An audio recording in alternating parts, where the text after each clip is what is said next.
Good morning. Good morning,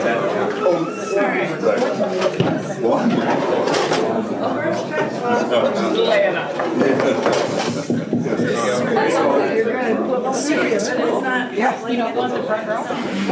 You gotta eat it. I gotta eat it. Hello? There. Yeah. Good morning. Good morning. Thank you all for coming. This is exciting to have so many people that can't wait to dig into the budget. I just want to acknowledge the hard work of the staff and the executive committee and the council in sort of doing a deep dive into the budget this year. We wanted to make sure that we went through everything so that we were sure that what we were presenting was a thorough review of where we've been and where we want to go. There's a commotion going on over here. You're not as loud as I'd like you. We're just saying something. I'm just saying, we got Judy here, come on. It's not really working. Where's Eric? No, where's Eric? It's on. Say hi. Try again. Hello? Oh, okay. Go. Okay. Yeah, that's a lot. All right. So I'm just going to give you a quick overview of what's going to happen today, and then you'll hear from other members of the executive team. And then I'll come back up as the final thing and go through the budget, the detailed budget that was emailed out to you and that you have copies of. So that's the plan for today. We're going to talk about our current financial situation, what our challenges are, how we got to where we are today, what's next, and then allow time for your questions. So that's our agenda, and we're going to turn it over to Mark Sandbo, our treasurer, to give you a little more detail on the numbers.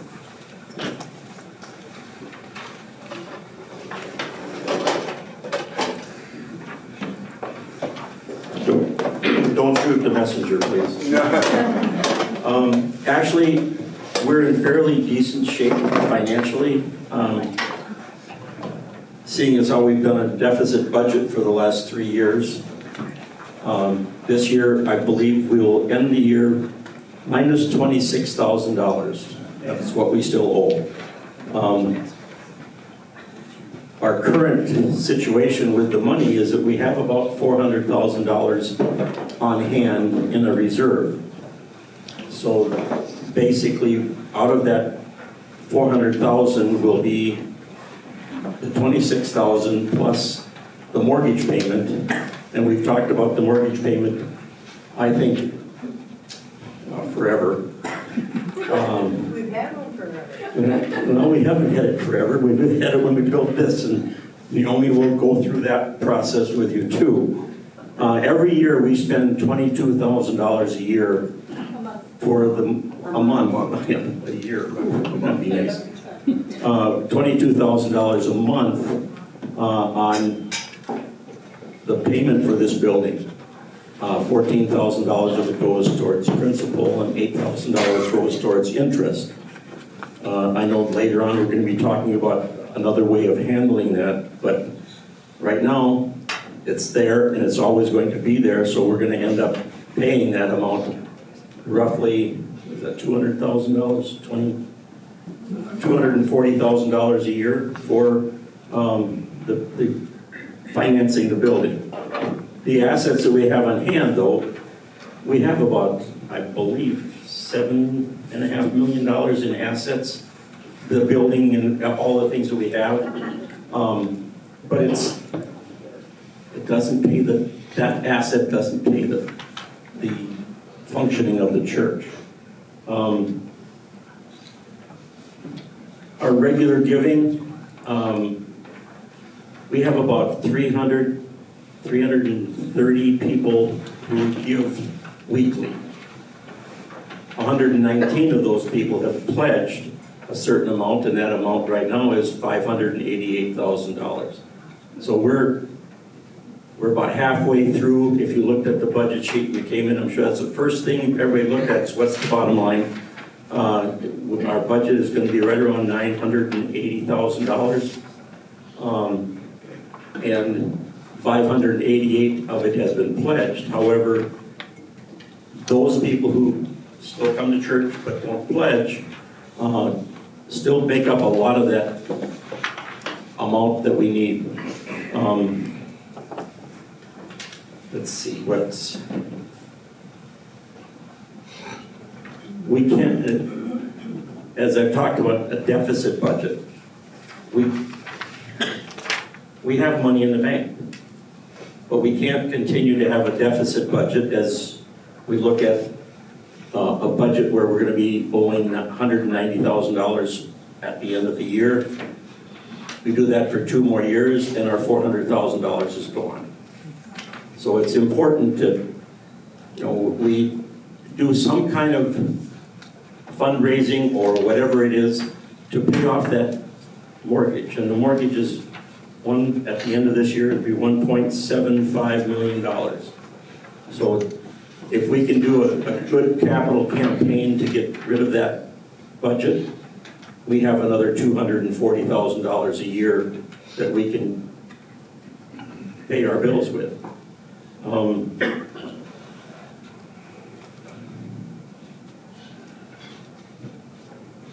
There are other challenges that we need to think about too.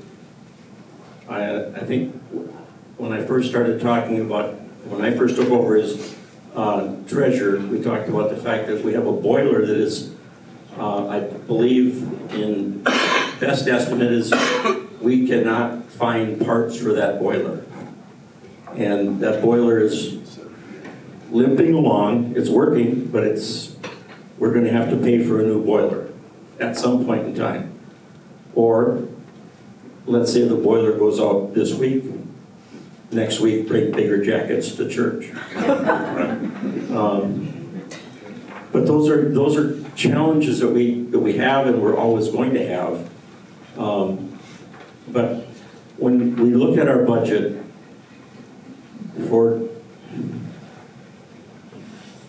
we got a nice bump in revenue during COVID because you got PPP money, you got EID money, and now this last year we got ERC money. And I'm not going to go through what those acronyms are, except ERC is Employee Retention Credit.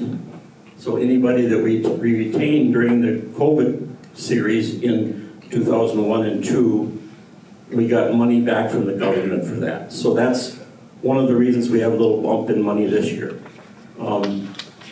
But there's still a long way to go. And I started out by saying we're in fairly good shape. We are for 2 more years. But then it's going to be up to everybody else pitching in and helping our budget get resolved. Anybody have any questions right now? Yes? The cash on hand, where did that come from? Is that when they said we wanted to put in extra money for the mortgage every month for the last few years?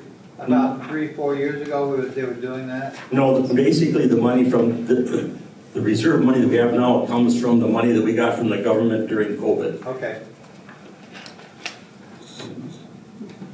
Anything else? More about maybe a budget question, but the boiler risk, is that figure in the budget? Or is that? No, it's not figured in the budget. That would be a capital appeal. Yeah. We'll do both. A mortgage and a boiler. If you rent out space and can't heat it, you're gonna have a catastrophe on your hands with the tenant. So, I mean, it goes hand in hand. Right, when we do a capital appeal, that will be part of it. Oh, okay. I mean, we know that we're gonna have to have a new boiler. Well, We let's also just- know when we're renting out the new space, that if it's gonna be used in the summertime, it's gonna need to be air conditioned. Yes. Well, what about credits or, is it part of a rebate thing or anything to get that a new boiler? Is it energy? We can talk, that's one of the things I know, at our last executive meeting, we talked about trying to go green. In other words, you get money if you use solar or, I don't want to use wind, but solar is a good option. Well, solar's expensive if you have to replace the roof.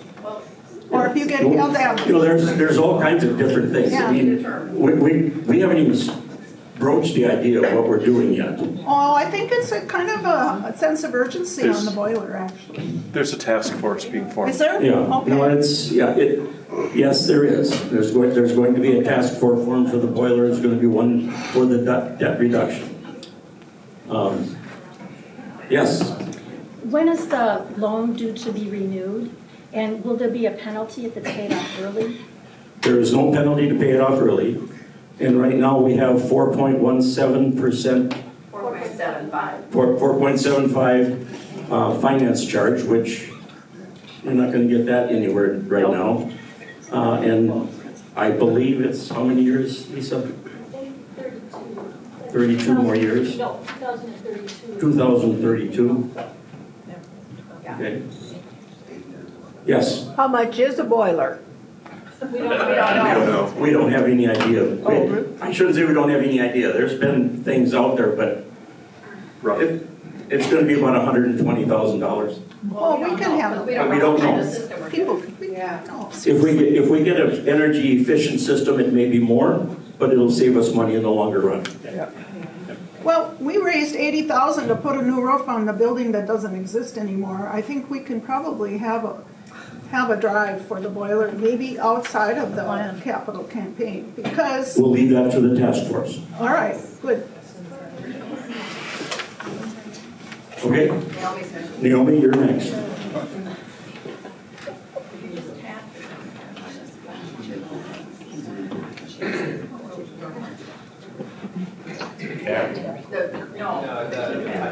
The touch Or the pad. arrows. Okay. There we go.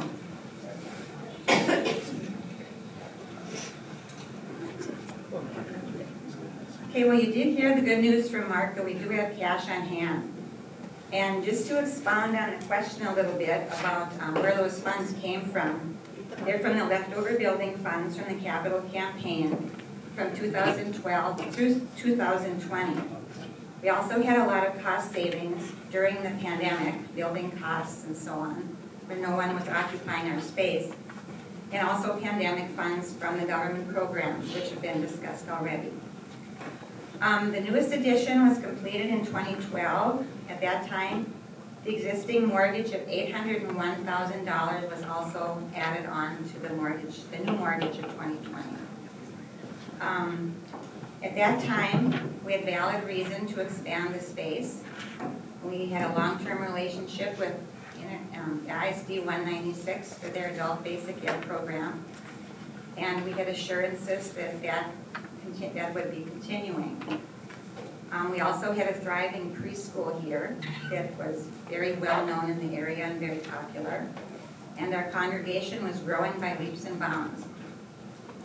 Well, then what happened is ISD 196 purchased their own building, and we no longer received that rent revenue from them.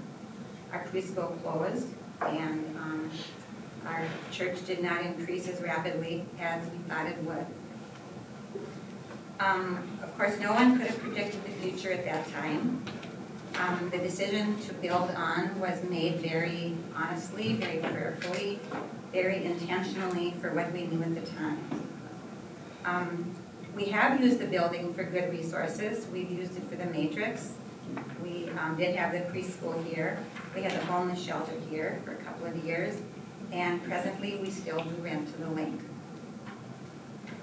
But now to even the better news, most of you have probably read in Friday's email that we are going to be opening another preschool at Grace beginning in September of this year.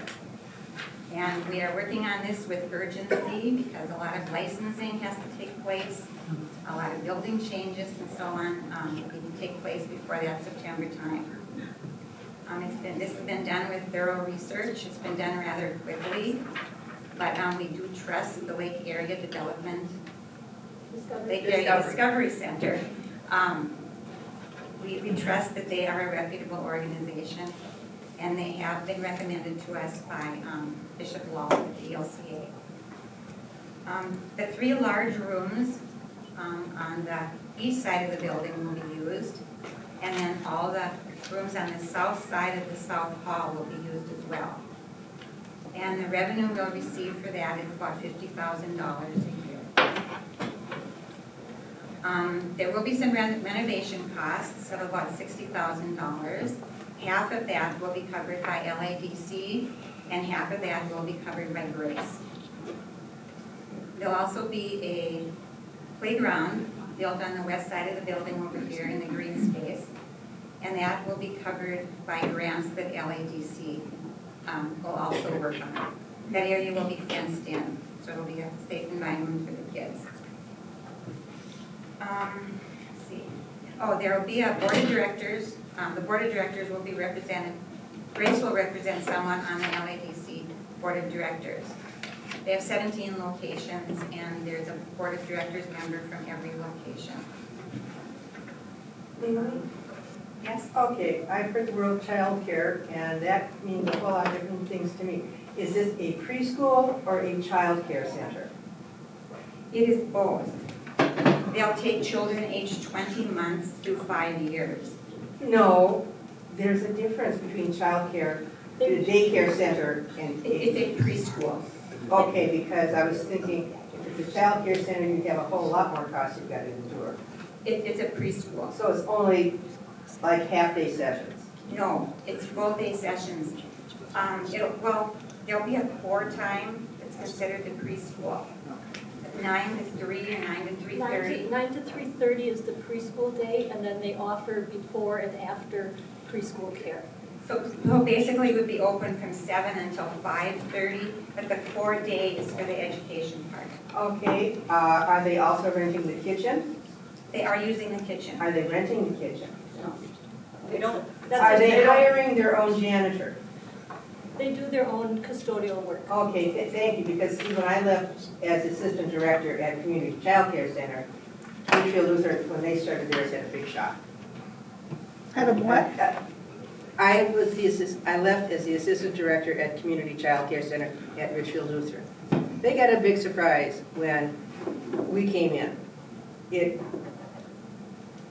We were open from 7 to 5 too, but we were considering a full day, so it's a big wear and tear on your building, you assume. So what happens if they're in the kitchen and we need the kitchen? That's all covered. If That's- Grace yeah. needs the kitchen for anything, we take precedence. Yeah. They have food delivered, it's a catered meal, Oh, a okay. catered lunch, and they have it delivered on carts where Okay. it's completely controlled, it's safe. They can have the cart delivered to a secondary Yeah, okay. location. They will have a second area available. But that saves having to redo the kitchen too. Yeah, Possibly I updating don't, your refrigerator, but not where it's a food prep area, because I I don't was also. anticipate any changes to the kitchen at all. Okay. Because I also left as cook. You walk in the building all dressed up. and- That was all covered in the deposit. Most people were checking into it. Yes, it was. Oh. Amanda Schillinger, Lisa Wolf, Pastor Sarah, and I went and we toured Okay. the facility at St. John the Baptist in Savage, and they are good. They know what they're doing. Their curriculum is amazing. They will use whatever curriculum we want. They follow what our church shows. They're very good. They know what they're doing. They've been in business for 25 years. That's not very. We have talked to the founder and the executive director. We had a Zoom meeting with her at executive last week, or council last week, and they have it covered. And we are asking a lot of questions too. We're not going to just one. We're asking a lot. You were at the preacher. And there's a lot of this covered in the Friday email. And a lot more detail actually than what I'm presenting now. Yes? I'll just say, I think it's such an amazing blessing I remember we were at a forum, it seems like it was maybe November, we're talking about the building and all of those things, and praying, like, we need something like a school to come in here, and then to see that, it was just like, obviously, God has placed this in our path to be right now, so. It is answered it's prayer so and dreams cool. come true, for sure. It's very, very exciting. So Thank yeah, I hear trepidation in some folks, and I trust that the council has really asked a lot of great questions along the way, but I really believe that God brought this church, or this school, to help meet some of those needs and take care Yes, of them. thank you so much, Nick, for that. Yes? Do you know, do the kids coming, is it a sliding scale tuition for the children, or is it, how do they charge, do you know? It is not a sliding scale, but they have done their market research on the South Metro. The closest one to us, the closest other daycare or preschool to us is Faithful Shepherd in Egan. And so they've done the market research for Egan, and then for Savage and now Apple Valley. And they are much less expensive. I think they quoted in the range of about $270 a week. Wow. And Apple Valley is like the highest daycare average in the metro. They are higher than the western suburbs. So for them to be able to keep it affordable is their goal. And of course to bring Jesus to young children. And it'll be open year-round then, right? Yes, it'll be Okay. open year-round, September through school year. Yeah. Summer, there's like a 9-month, and then the summer is on a different kind of a program. Different program. Oh, okay. But it is open, yes. 12 months. Good. Any other questions? They have their own bookkeeping department, right? So you Yes. do not have to worry about it? Right, no, they're very transparent. We No. receive a monthly statement, we receive a monthly statement, all their balance sheets, all their things will be shared with us. Yeah, but they take care of that. Yes, completely. Okay, 3 cheers, yay! This is going to happen September 2024. All right.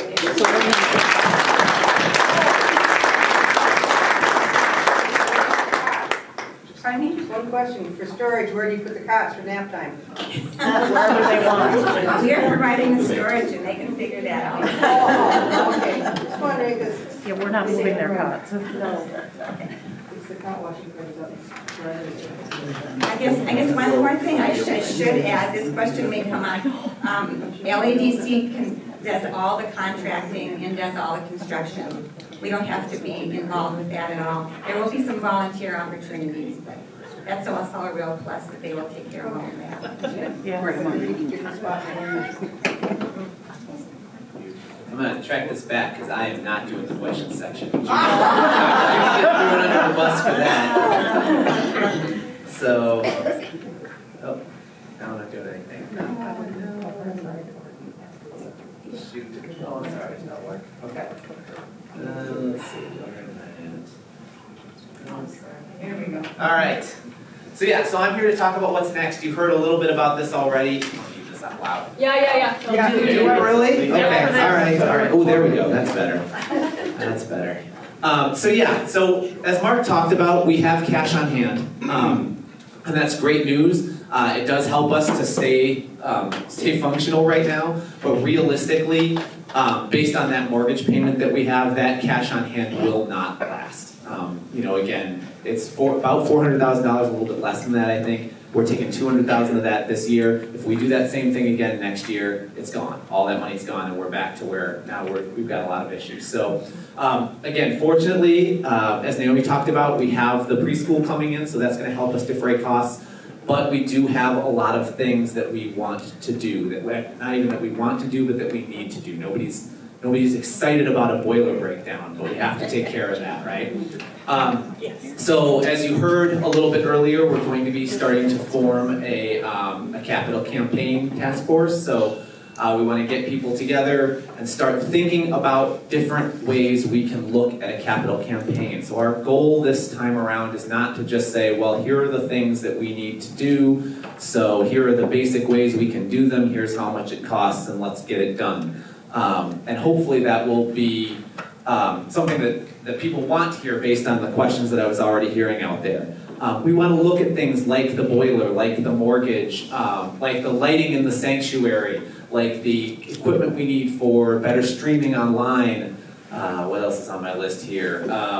And we have, and then, yeah, just other projects that we need around here. We want to find new ways to tackle these things. So just to kind of give you a little bit of insight into the ways that we're thinking and sort of touching on what we heard about before, we could replace the boiler like for like, or sort of like for like. It's old, it'd be a new boiler, but we don't want to do that if we can avoid it. We want to look at what our other options are. We want to look at more sustainable options, both to give ourselves a greener footprint here, but also because that can be a more affordable way for us to look at long-term functionality, right? Same thing with lights in the sanctuary. It's funny, Corey and I were looking just the other day at pictures of them changing the light bulbs up there, right? And we know we need new lighting, and we know there are better ways to do it than how it's being done now.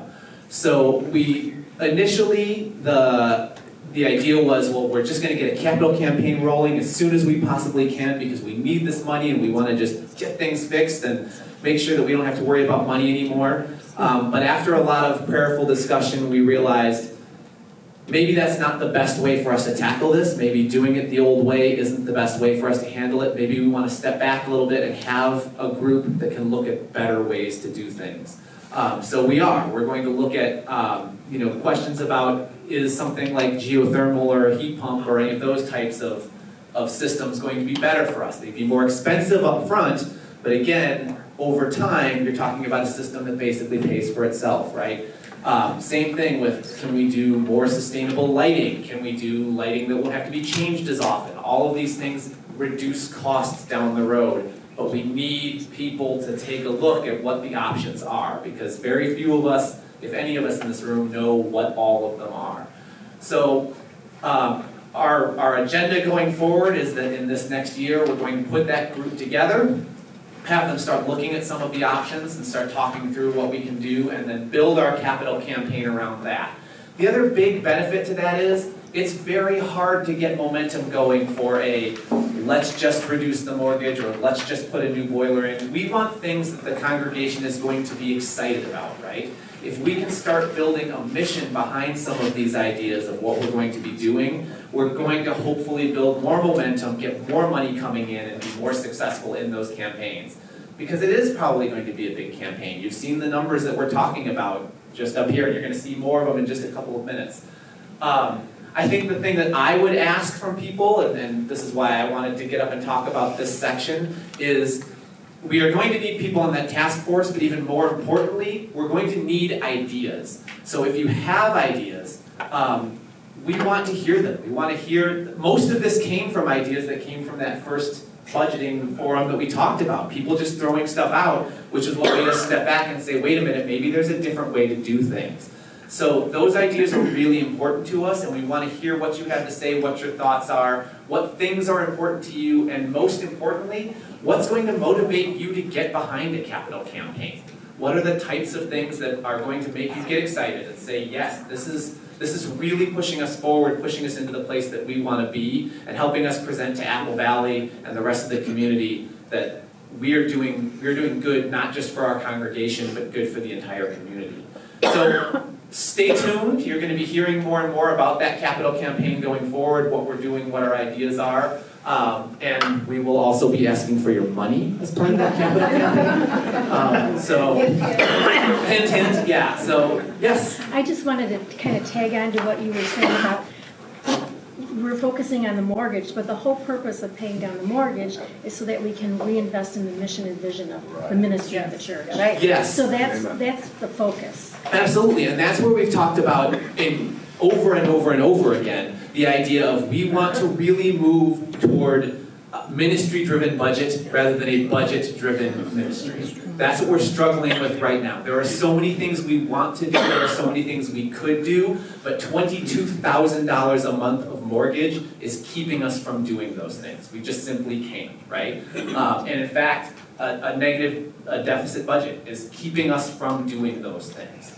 So being able to make decisions based on what we think needs to happen, who we think we are, that's the kind of thing that really is gonna help us not just feel better about what we do, but it's gonna help us grow, right? We need to be able to show people in the community the work that we're doing.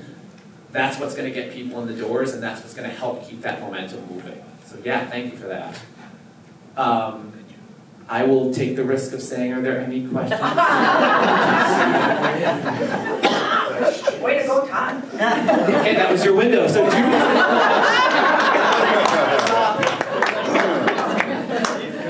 Wow, that was smooth. Okay, I'm hoping that most of you picked up the handout that has the detailed budget on it. I don't want to spend time going through each line. Several of them do have comments in them to try and explain the numbers, but I know that there are other sections you might have questions on. I can go through this, or we can just open it up for questions. Excuse me. Do you want any background? Do you want me to provide background, or would you like to just ask questions? Whoa, that's quiet. Okay, excuse me. So on the income side, the first comment is about how we calculated what we expect the income to be from offerings. And as it says there, we went back and looked at the history. Oh, I should mention here how marvelous it is to have Lisa Wolf.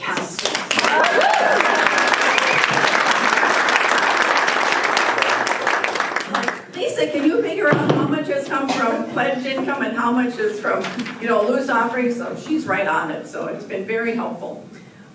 So anyways, we didn't just pick a number out of thin air, but we actually did some looking at the background on that.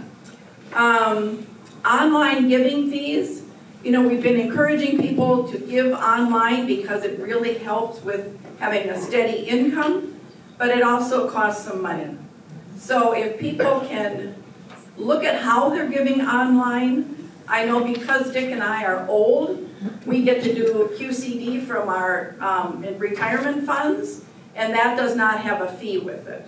So that goes right to the church, and it doesn't cost anything. There's other ways to give online, maybe directly from your bank instead of a credit card or whatever it might be, where the cost is less or non-existent. You can also opt to cover that cost when you give your money online. So there's multiple ways to do that. So we are looking for opportunities to reduce that cost. I wanted to point out under the benevolence line, it's benevolence and fundraisers. You'll see that there was $23,000 in there from last year and $0 for this year, but that's because that is income from fundraisers. So you don't budget for that, but you have to record it when it comes in. But it also, most of it comes in and goes out. So don't be alarmed that we're not having any income in that line for this year. And then to go through expenses quickly, under personnel, we did give the staff 3.2% increase. Part of the reason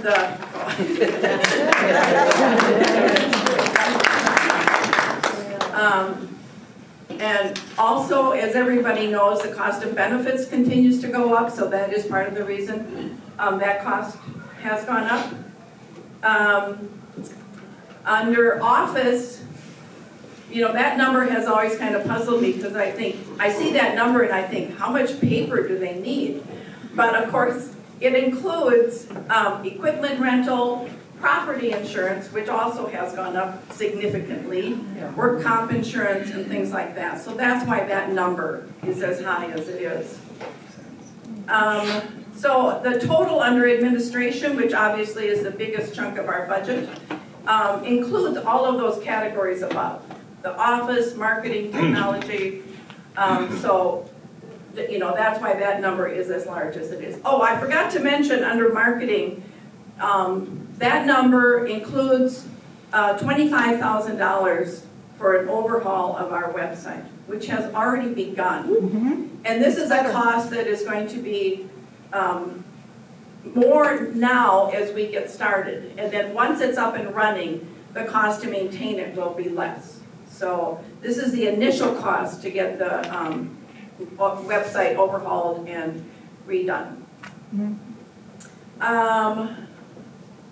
Moving on down, under ministry teams and task forces, again, the number in 2023 was significantly higher than what we budgeted, and that is because the cost for the trip to Guatemala is showing up in that line. And again, a lot of the cost for the trip was covered by fundraisers, so the money came in, and this is where it comes out. But that's why that cost is less this year, because there's not going to be a trip to Guatemala this year. Under stewardship, again, that cost is high because we estimate spending about $20,000 to hire a consultant to work with us on a capital campaign. That is kind of a shot in the dark number. In the past, we have paid as high as $50,000 for a company to work with us on a capital campaign. We're really hopeful that we don't have to spend that kind of money to bring somebody in. But we do feel like we need some expertise to help us, with that project. So that's what that additional cost is there. Worship and music, we just noted some of the things that are covered under that. Same with property and maintenance. Property and maintenance does cover the, well, in 2023, we had boiler repair on the boiler that's by the kitchen. And it doesn't have to be replaced right away. yeah, that one does not have to be replaced right away, but it needs work. So we spent about $6,000 this year, and we're thinking $10,000 next year. So that's on the good boiler. So those are kind of some of the highlights. But we are more than happy to entertain any questions you might have about any of those or any of the other categories. Marilyn. On the insurance, did you talk to an agent or anything on the insurance? Is this based on actual billing from the insurance companies for the year? Yes. Because we, in an HOA, we've been blindsided every year by the astronomical increase. And they tell us, oh, it's not going to be that bad, but then it is. Yeah. So with the preschool, they'll be covering any liability and all that? They do have their own liability insurance. So we don't have to We worry. have liability insurance, but we are double checking to make sure that we don't need to increase ours. Well, I just want to know that you're based on actual numbers, Yeah. not just what somebody says. No, Okay. actual numbers, yes. All right. And Alan Bosch from our risk management committee did some work on the insurance to make sure that what we were getting was about as good a price as we could get in the market today. Okay, yeah. Is it good that we have the security system? Does that help at all? Oh, yes. Okay. That was a key thing with the preschool, that we Yeah. have that in place. Yeah, the preschool liked the fact that we had, Yeah. the security system that we had. Yeah. It is a big improvement. Yeah. Yeah. Other questions? Well, it's not a question, it's me again. We are a business because we have a budget, we have expenses, we have blah, blah, blah, blah. And I keep asking, why can't we at least break it down and let people know what it costs to run this church per confirmed member per year? Give us an idea how much we cost the church to run as a member and our share of doing this. And be glad that we're asking you voluntarily, because my friend who goes to Bethel, they're told how much they have to pay. And it's not just this year, it's every rabbi's retirement fund they're funding too. So at least we know how much it costs us to be here, to use the facilities, to be a part of this community that we should support. We'd like to know, what a fair share on us be? Okay, we'll pass that idea along, probably to the capital campaign people, you know, and see if that would be a helpful number. Well, it gives you an idea, you know. All you gotta do is take the total expense and divide it by the number of members, and you can come up with that number for yourself. And I don't think it's helpful for most people. Right. Because what you're doing is you're pointing out to the people who have less money that, well, you're not paying your fair share, and you're pointing out to the others, well, I'm paying too much, and they might reduce their share. So no, I don't think it's helpful, I think it's discriminatory. All right, thank you. Other comments or questions? Lester? Okay, you talked about the fee, you know, that they were charging, take that monthly offering out. Does the church have the ability to get Zelle money? You know what Zelle is? Zelle, whatever. Yeah, well, I mean, I know what it is here. I don't know. I mean, you could just, and there would, I don't think there's any fee, I mean, I sell money to my grandkids and that, and there's no fee to be The charged. response I would say for that is, so if you're doing Zelle or Venmo or any of those, you're only, you will still pay a fee on those if you use a credit card, which is actually exactly the same as ours. So if people switch from their credit card to an actual bank transfer for the same, through our same service, they'll eliminate that fee. Right. We're paying the fee for the, yeah, oh, that's true, it is a significantly smaller fee. So we will pay dramatically less just for people moving from the credit card to a automatic checking transfer. Okay. Well, if you do it through your bank, wouldn't your bank just do it as a transfer? Yeah, you just can set it up to do that. Yeah. Yeah. Yeah, but most of that charge is coming from credit cards. Right. So Yeah. if I do it just direct deposit from my bank, it's a much smaller fee. Oh, yeah. Yes, yeah, that would be one way to cut down that fees, yeah. Other questions?